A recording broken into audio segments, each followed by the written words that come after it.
এতে আল্লাহর সাথে নাফরমানির তালিকা। বলা হলো নিজে গিয়ে মেয়ে দেখতে, আমরা শুরু করলাম সবাই মিলে দেখতে। বলা হলো মেয়ে দিনদার কিনা দেখতে, আমরা শুরু করলাম মেয়ে সুন্দর কিনা দেখতে।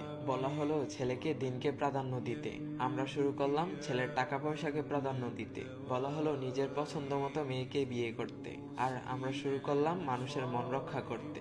বলা হলো মেয়েদের মতামত নিয়ে বিয়ে দিতে, আর আমরা শুরু করলাম নিজের ইচ্ছেতে বাধ্য করে বিয়ে দিতে। বলা হলো কম খরচে বিয়ে করতে, আর আমরা শুরু করলাম আনুষ্ঠানিকতার নামে টাকা অপচয় করতে।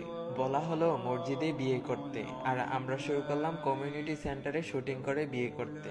বলা হলো আল্লাহর সন্তুষ্টির জন্য বিয়ে করতে, আর আমরা শুরু করলাম নিজের স্বার্থের জন্য বিয়ে করতে।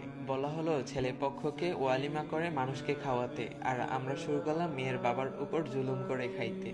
বলা হলো স্ত্রীর মহারণা পরিশোধ করতে, আর আমরা শুরু করলাম যৌতুক নিতে। বলা হলো দ্রুত বিয়ে করতে, আর আমরা শুরু করলাম নিজের পায়ে দাঁড়ানোর নামে পিছিয়ে বিয়ে করতে। বলা হলো বিয়েকে সহজ করতে, আর আমরা শুরু করলাম কঠিন করতে। বলা হলো নতুন বউকে দেখলে দোয়া করতে, আর আমরা শুরু করলাম হাতে টাকা ধরিয়ে দিতে। বলা হলো স্বামীকে সম্মান করতে, আর আমরা শুরু করলাম নিজের ইচ্ছে মতো স্বামীকে নিয়ন্ত্রণ করতে। বলা হলো স্ত্রীকে ভালোবাসতে, আমরা শুরু করলাম শালীর সাথে মিশতে। বলা হলো স্ত্রীর সাথে সুন্দর করে কথা বলতে, আর আমরা শুরু করলাম দাসীর মতো আচরণ করতে। বলা হলো দেবর থেকে দূরে থাকতে, আর আমরা শুরু করলাম দেবরদের সাথে ফাজলামিতে মেতে উঠতে। বলা হলো স্বামীর জন্য সাজতে, আর আমরা শুরু করলাম রাস্তার ছেলেদেরকে দেখানোর জন্য সাজতে। বলা হলো নিজের স্ত্রীকে পর্দায় রাখতে, আর আমরা শুরু করলাম তাকে নিয়ে বাজারে বেড়াতে।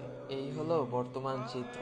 আশা করি ভিডিওটি আপনার কয়েকজন ফ্রেন্ডকে অথবা আপনার আত্মীয় স্বজনদেরকে শেয়ার করবেন অথবা মেনশন করবেন। হতে পারে আপনার শেয়ার করা ভিডিওটা দেখে কারোর চিন্তা ভাবনা পরিবর্তন আসতে পারে। তো আপনি কিভাবে বিয়ে করতে চান অবশ্যই কমেন্ট বক্সে জানাই চাইবেন।